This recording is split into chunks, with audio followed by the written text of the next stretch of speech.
Welcome to week 5 of the NFL season. I was happy with last week. How did you do? My picks finished 9-7. My Sharks finished 13-3, and the Sharks parlay hit. It was plus 1182. I threw in $5, and I got back 64-14. So we're switching things up. We're gonna get together, throw in more money for bigger bets, so we have that wow number every week when we hit. And you don't want to miss out on our Sharks pick.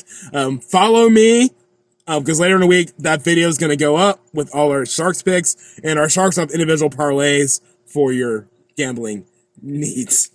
So this week, we got the Bears and the Commanders.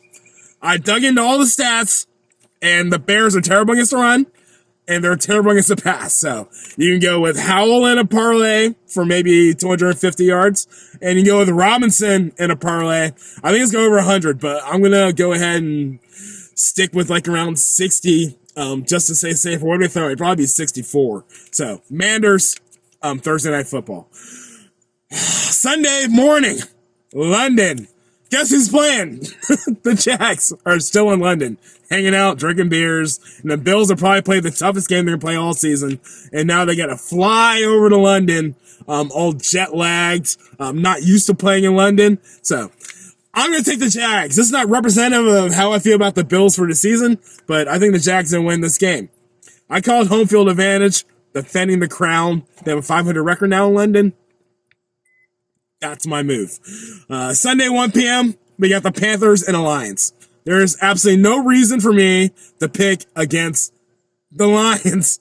None whatsoever. So, I'm taking Lions in this one. Texans and Falcons. Falcons have had a bad run, but they have not looked like a bad team. I expect Bijan Robinson to do what he does.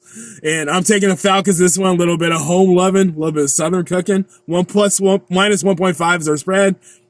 I'd take that all day. Titans and Colts. I originally had the Colts marked off on this because they've been looking good. Then I dug into the stats. They are terrible against the run.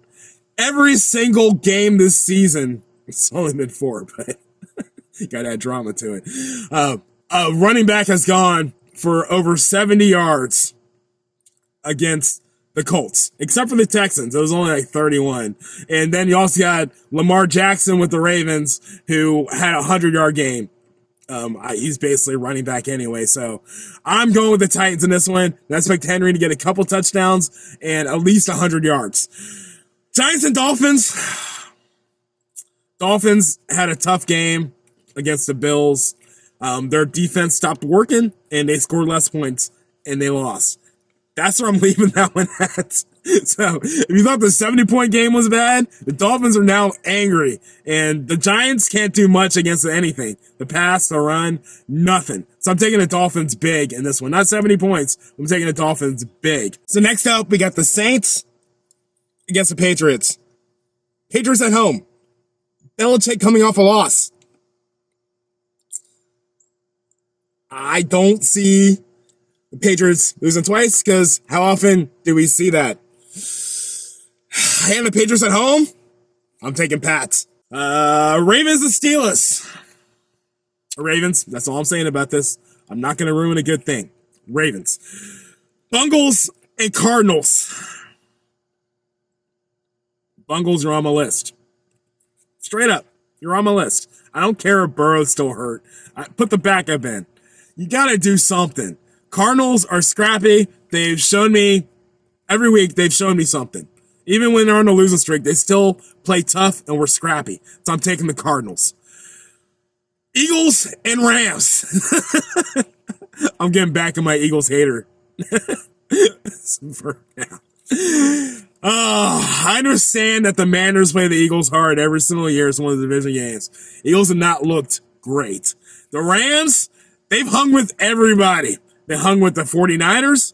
So I think the Rams finally get over the hump and they beat a top team this week. So I'm taking the Rams. Eagles going to the West Coast. Eagles come back with a loss. There's only going to be, what is it, 49ers? Yeah, 49ers are going to be the last undefeated team this week. Sorry I jumped ahead, but I had to say it. Jets and Broncos. I wanted to pick the Jets. I was thinking about picking the Jets, but I think the Broncos are on a run after that comeback against the Bears last week. They finally figured out how to score. Broncos. Chiefs and Vikings. Vikings shouldn't have won last week, but they did. Got your win. The party's over. Hopefully Kelsey will stop looking up at Taylor Swift in the stands, and he'll start getting the touchdowns and the yards that I'm going to need for the parlay I'm probably going to do. So, Chiefs. Sunday night, we got the Cowboys and the 49ers. Classic gridiron matchup. But CMC, Debo, Kittle, three-headed monster. Now, they've got other weapons too. Ayuk. 49ers are going to win this one. The question is, will they cover the spread? Minus 3.5? I think so. I'd probably take it by a touchdown or less. Monday night, we got the Packers and the Raiders. Packers. The Raiders, I think they're done too. There's not much left in the AFC West to talk about except for the Chiefs. Bye week this week, Browns, Chargers, Seahawks, and Bucks. So if you're fans of those teams, specifically the Browns, they can't hurt you this week. Don't forget to follow me at Calfani King, because we have some good money parlays coming up that you don't want to miss.